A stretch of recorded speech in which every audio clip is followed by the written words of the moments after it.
Welcome to part 2 of this Irish lace making series, where we're making a little Irish lace sampler.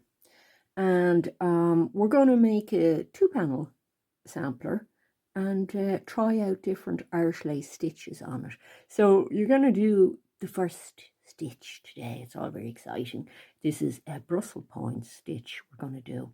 And you should have, after part 1, which I did last week, you should have this little thing. You're going to need this because this is what you're doing your stitches onto.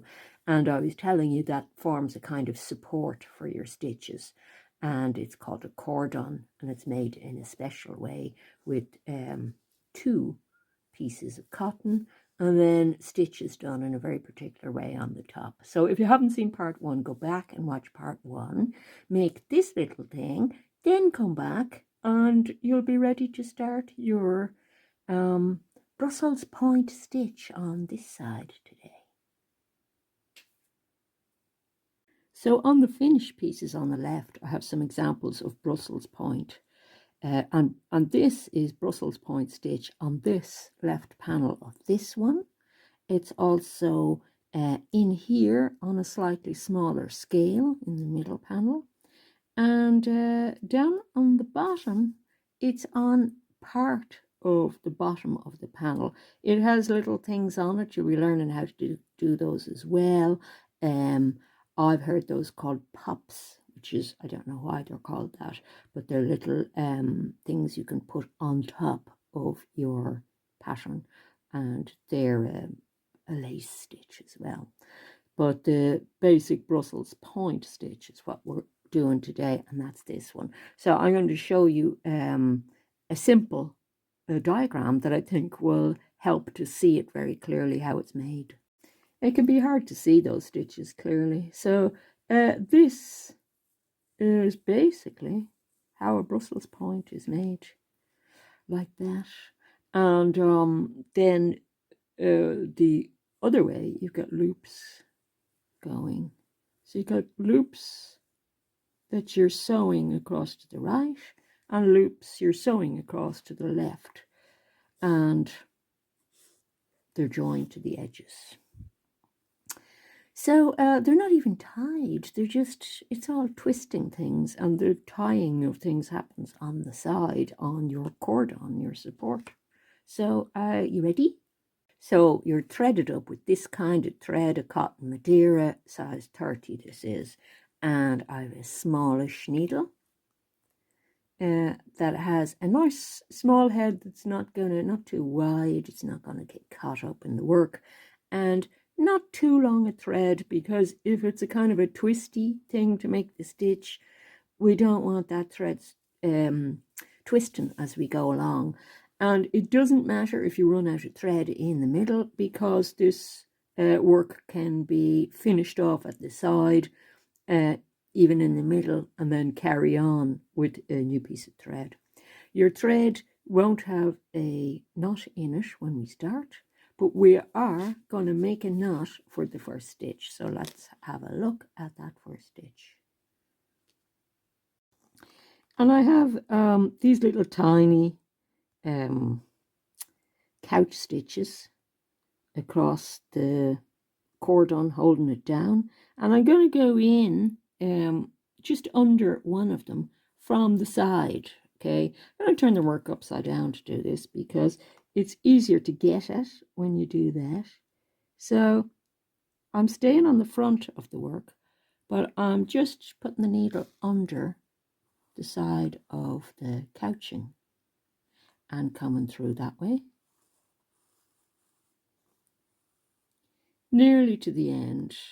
Leave a little tail, and then I'm leaving a tail because I'm going to tie it off and do a little loop. So I don't want that slipping. So all the tying off happens at the front on this, and I told you the reasons for that before. Now I'm going to go up one more time into that couching stitch, and I could do that a couple of times. It depends on where you come out, you see, because where you come out is going to be the right height for the start of your stitch. And what we're going to do is, if you look at the structure of the stitch, remember it's a kind of a loop thing. We need to make that loop go up. So we're coming into the top of the work and down through the cordon again. Okay. Now, where you put the needle in the cordon depends on what you think the stitch, how wide you think the stitch should be in relation to how far you came down. And that's experience. And I haven't done this for a while. So I might mess it up. I'm not sure whether I should be coming in that side of the couching stitch, it would be a better width, or the other side. Maybe this side, make a slightly wider stitch. You want to try and organize it so the stitches come out relatively even, but it's very hard to judge that at the start. So as you can see, I've come down from the top through the couching stitch, but what I've done is I've come over that stitch, so it's kind of a loop, and I'm just very gently pulling it. Now, if you didn't see that too clearly, you'll see it on the next stitch. See the way I'm sort of poking a little bit with my needle to bring that thing down? This is because of the idea of tension in your lace. To get the tension just right, sometimes you have to twiddle a bit with the stitches. And we do another one. I'm having trouble with these glasses seeing at this angle. Let me see. I can actually see through the camera a bit better. So we're going for our second stitch, and I've tried to get it the same width as the first stitch. I don't know if I've succeeded. I can take the stitch out if I don't succeed. But as you see, I'm coming over the side, the thread that was doing the side curve. I've come over that to make a little loop, and I'm gently pulling the thread down, because you don't want to do things quick, because you don't want the tension of that first one to be messed up. And as you can see, as I come to nearly tension point, the two stitches are lined up, so I have to decide, are they the right height? Are they the same, and are they the right width? That's not too bad. I'm happy enough with that. Somebody else mightn't be, but I don't think it's too bad. So that's your first two stitches. I've just paused at the start of stitch 3 so you can see how my needle is going over the thread that's looping in from the side.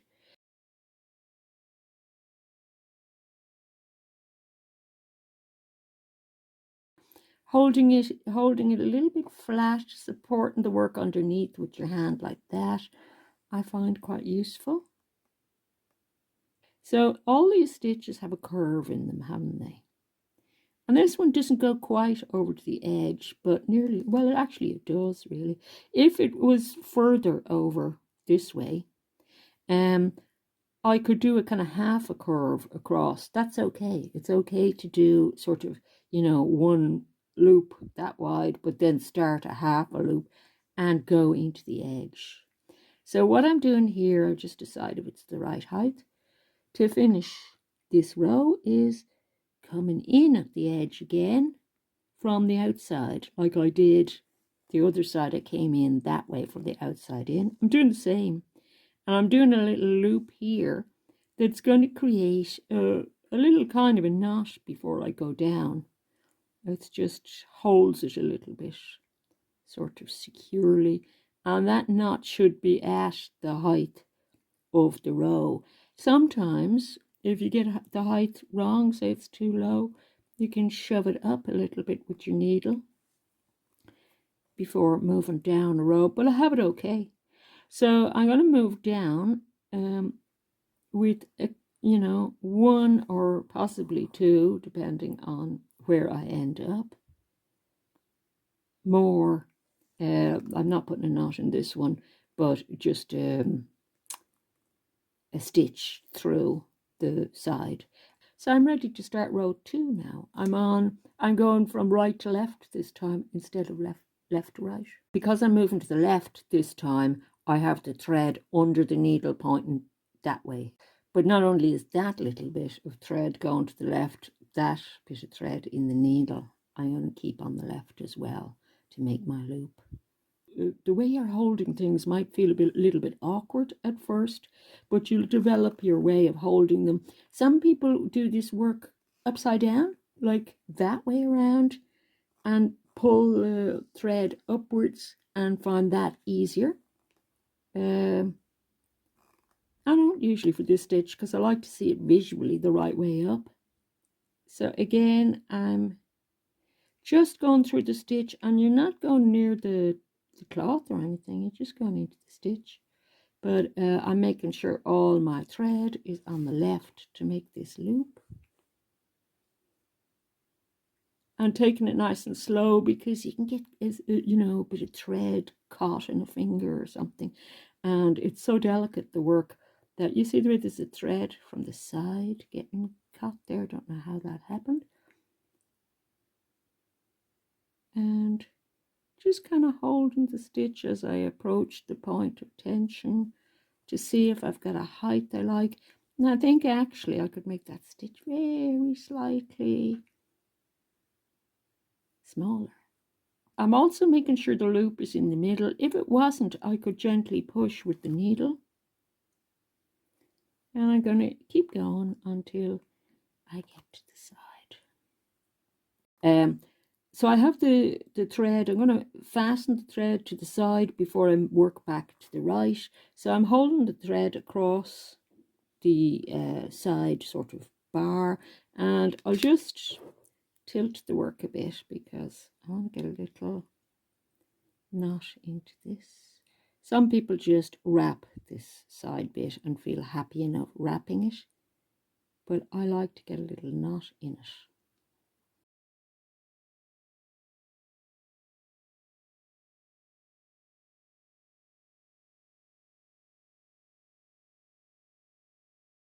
And the knot is just a little loop, isn't it? Just to hold it, to come down a little bit lower.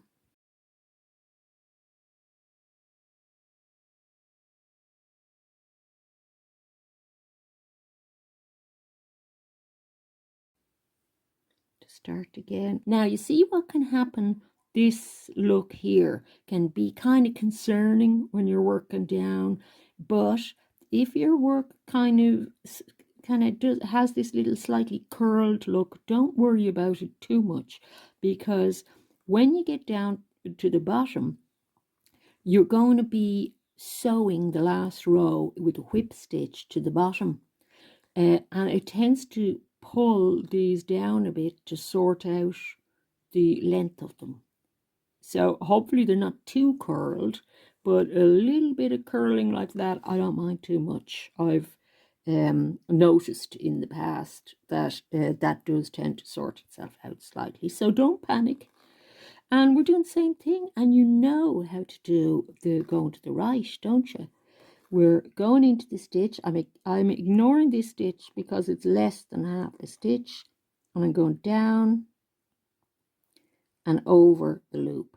And you'll notice my thread is facing to the right and to the right. And, you know, obviously with this, sorry, I'm trying to get it to focus. With this one, it's going under the needle to make that loop, okay?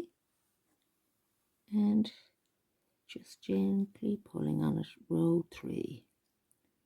Okay, end of row 3.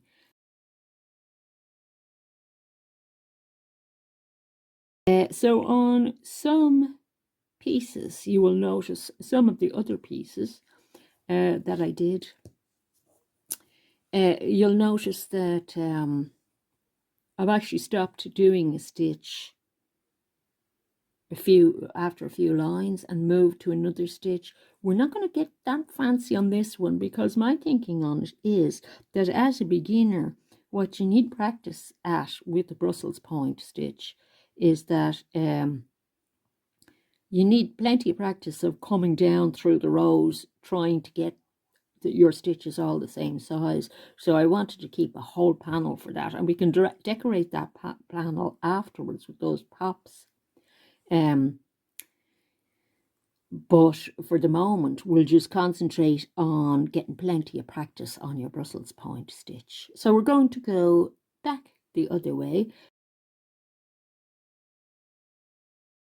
and see you at the end of row 4. And we'll do one more of showing you how to tie off the stitch here to remind you. And then you're on your own to work away till we get to the end, and I'll show you how to finish it off. Woo! So I'm at the end of row 4, and I'm just going to tie it off. And what I'm going to do is I'm going to let you carry on and meet you at the end and show you how to finish the work and get it to hold to the bottom bit of the cordon. So here we are on the last row, and we're doing a whip stitch all the way across.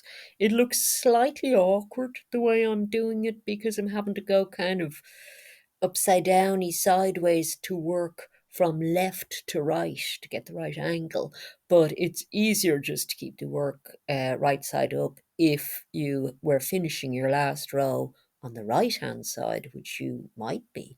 So it's just an under and over stitch, or an over and under, just wrapping across, going through the center of each stitch the way you went through the center of each stitch when you were making them. And so you're keeping the row looking the same as the pattern, basically, by going into the center point of each stitch with one wrap across in the whip stitch. When you get to the very end of that row, you're going to do 2 little knots at the end of the row on the front of the work, the way you were knotting things on the front of the work to up to this point. And then you're going to cut off your thread. Congratulations. You've managed to finish that panel, and you know how to do a Brussels point stitch now. The panel on this side, we're going to be a bit more adventurous, and we're going to have this stitch that you're going to learn, the cord stitch, and we're going to do a little bit of Brussels point as well. So we're going to do a little bit of cord stitch and then a little bit of our Brussels point to have that sort of closed lace look, and then open lace beside it, because that's just very beautiful when you do that. So that's the next stitch we're learning. So you've still got plenty to practice with this, because it is quite a challenge to get that the tension looks right and everything. And you can sit afterwards and do a little bit of pulling at particular stitches that might look wonky or something with your needle to get the tension, but you will get better at this. You improve quickly, very quickly, with that stitch when you practice a bit. So I hope you enjoyed yourself, and I'll see you next time. Happy Irish lacing. See ya.